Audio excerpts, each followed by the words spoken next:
Shankar cinema కాదు, శంకర్ అప్పచెప్పిన తర్వాత కొన్ని మిగతా వాళ్ళు చేసేస్తే శంకర్ వచ్చి తర్వాత తను చూసి మిగతా ప్యాచప్ చేశాడేమో అనిపిస్తోంది. బికాజ్ ఇండియన్ 2 అనే సినిమా పెద్ద డిజాస్టర్, మీకు తెలుసో తెలియదు.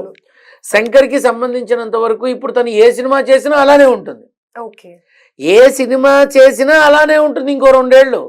అయితే ఇది విజయ్ తలపతి రిజెక్ట్ చేసిన ఫిలిం ని రామ్ చరణ్ తీసుకోవడం తప్పుగా భావిస్తున్నారు అందరూ. ఎందుకంటే రామ్ చరణ్ కి గ్లోబల్ స్టార్ అన్న పేరు వచ్చింది.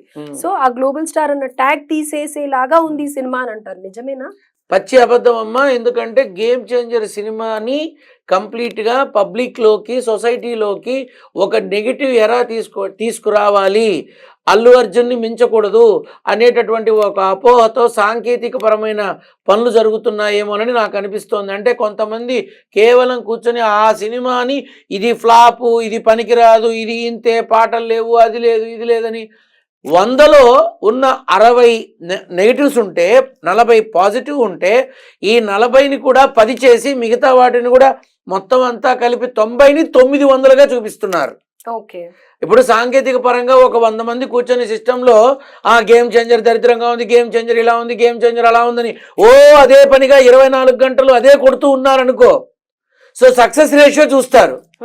దీనికి సక్సెస్ లేదు కాబట్టి ఈ సినిమా చెడ్డదన్న. మీ మాధ్యమం ద్వారా చెప్తున్నాను, ఒక ఐఏఎస్ ఆఫీసర్ ఎలా ఉండాలి వెళ్ళి చూడండి, ఒక రైతు బిడ్డ ఎలా ఉండాలి వెళ్ళి చూడండి, ప్రభుత్వ పథకం ప్రజలకి ఎందుకు చేరట్లేదు వెళ్ళి చూడండి. నేను సినిమాని సినిమాగానే చూడమంట, సినిమాని జీవితంలో పెట్టకండి అంట. కానీ కనీసం ఆలోచనలలో మార్పు రావాలి అంటే వెళ్ళి చూడండి ఆ సినిమాని. అంతెందుకమ్మా, రేపు సంక్రాంతి తర్వాత ఈ వచ్చే 2 సినిమాలు ఏవైతే ఉన్నాయో అవి కూడా రిలీజ్ అయిన తర్వాత ఈ సినిమా దొరకట్లేదని నెమ్మదిగా దానికి వెళ్ళిపోతూ ఉంటారు. గేమ్ చేంజర్ సినిమాకి నువ్వు రాసుకో 10వ తారీఖు అంటే నిన్న అనుకుంటా, 10 నుంచి 15వ తారీఖు వరకు ఉండే విధానం చూడు. 16వ తారీఖు తర్వాత అంటే 18 నుంచి మళ్ళీ గేమ్ చేంజర్కి వచ్చేటటువంటి రెస్పాన్స్ చూడు. మరి అసలు నాకు అర్థం కాని విషయం ఏంటంటే, గేమ్ చేంజర్ అంతంత మాత్రం అని చెప్పిన మీరే సినిమా గురించి మొత్తం పాజిటివ్ గా. నేను గేమ్ చేంజర్ అంతంత మాత్రమే అని ఆ సినిమా కలెక్షన్స్ మీద చెప్పా, కథ గురించి చెప్పలా నేను. అవును, సో ఇప్పుడు కథ కూడా తెలుసు. నేను ఇప్పుడు కథ తెలుసుకోవాల్సిన అవసరం ఉంది. ఇప్పుడు మీరు ఖచ్చితంగా నిజం మాట్లాడతారు కదా, మరి నేను అడిగిన దానికి మీరు చెప్పగలరా అని అడిగావు. దేనికమ్మా అన్నా అంటే గేమ్ చేంజర్ సినిమాకి సంబంధించి వస్తున్న మిక్స్డ్ టాక్ ఏదైతే ఉందో దాని గురించి అన్నావు. మీరు అంతంత మాత్రాన అన్నావు, మిక్స్డ్ టాక్ కొంచెం అలానే ఉంది, కానీ నిజాయితీగా అసలు సినిమా గురించి మాట్లాడాలని ఉంది అని అన్నావు. అప్పుడే నేనన్నా తదాస్తు ఓకే అన్నా. ఏమన్నా సినిమాకి వెళ్ళొచ్చానా? అసలు సినిమా చూసే టైం ఏంటి చచ్చిందా నాకు? కానీ వచ్చేటప్పుడు అసలు గేమ్ చేంజర్ ఏంటి అనేది పోస్టర్ చూసిన తర్వాత నాకు ఒకటి అర్థమైంది. సీతారామ గారి మనవరాల సినిమా అఖిల నాగేశ్వరరావు మీనాది అది ఎక్కడానికి ఎన్ని రోజులు పట్టింది? జేవి సోమయాజులు గారి శంకరాభరణం సినిమా ఎక్కడానికి ఎన్ని రోజులు పట్టింది? సిరిసిరుమూవ ఆ రోజుల్లోనే సిరిసిరుమూవ ఎక్కడానికి ఎన్ని రోజులు పట్టింది?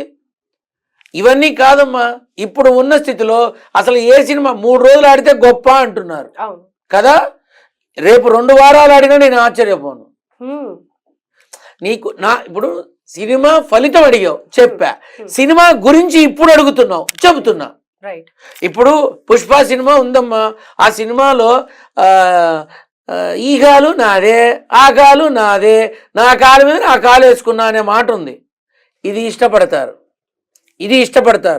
నువ్వు రా అంటే నేను రా అంటాను రా. అదేదో నేను వచ్చేటప్పుడు నా పక్కన కారు నడిపే వ్యక్తి చెప్పాడు, గురుగారు అందులో ఒకటి ఉంటుంది, ఐఏఎస్ ఆఫీసర్ని తిడితే ఊరుకోడు, భలే చెప్తాడు, ఏమన్నాడు రా అని. అదేదో రా అంటే రా అంటాను. రేపు ఆ మాట ఎంత వైరల్ అవుతుందో చూడు. నేను ఎవరికి వ్యతిరేక ఇది ఉంది అంటే ఉందని చెప్తా, లేదంటే లేదని చెప్తా.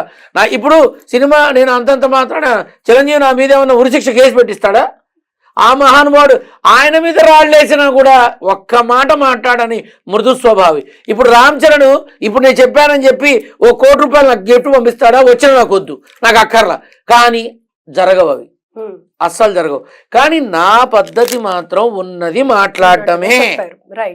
ఆ రోజు సినిమా ఫలితం గురించి అడిగావు, అమ్మ ఇది ప్రస్తుతం అంత మాత్రాన ఇలానే ఉంటుంది, సంక్రాంతి పోయాక చూద్దాం అని అన్నా. అవును. ఇప్పుడు సినిమాలో ఉన్న భాగం గురించి మాట్లాడమన్నావు, నేను భయపడకుండా మాట్లాడతానన్నా. ఎందుకని? ఇప్పుడు అందులో బొడ్డు కిందకి లేవు, బొడ్డు కింద కట్టేది అట్రాక్షన్స్ లేవు, పిచ్చి పిచ్చి వేషాలు లేవు, పిచ్చి భాషలు లేవు, నీచ నికృష్టమైనటువంటి విధానం అసలే లేదు, సంగీతం పరమ చండాలంగా ఉంది, రామ్ చరణ్కి తగ్గట్టుగా లేనే లేదు.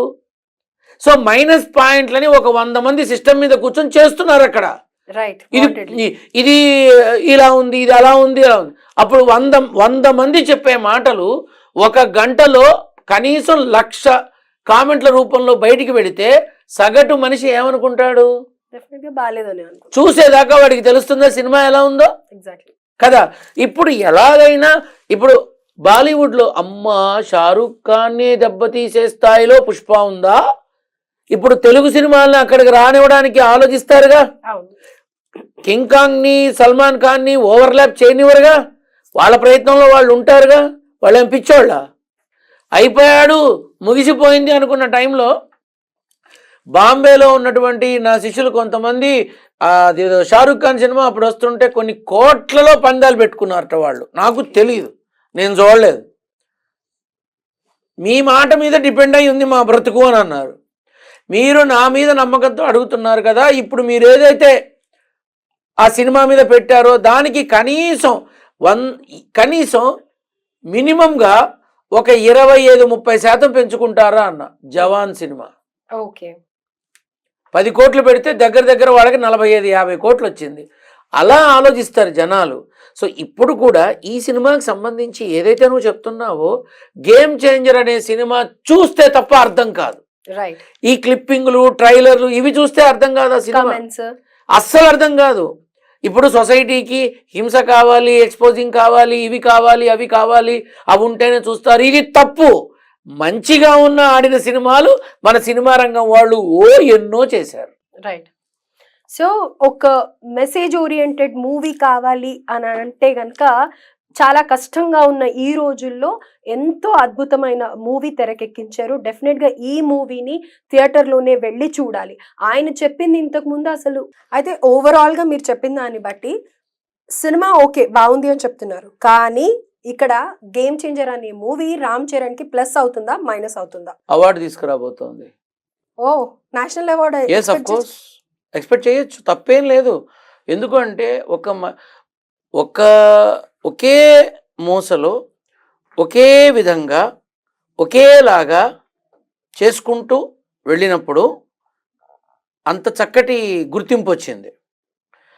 అలాంటప్పుడు ఒకే మనిషి అద్భుతమైన విధంగా డిఫరెంట్ యాంగిల్స్లో డిఫరెంట్ రోల్స్ ప్లే చేస్తూ తనలో ఉన్నటువంటి ఒక అద్భుతమైన కళా కోవిదుని అంటే నటుణ్ణి బయటికి తీసుకొచ్చి ఒక రైతుగా, ఒక ఐఏఎస్ ఆఫీసర్గా, ఒక నిజమైన మనిషిగా అంత అద్భుతంగా చూపించాడు. ఎందుకు రాదు అవార్డు?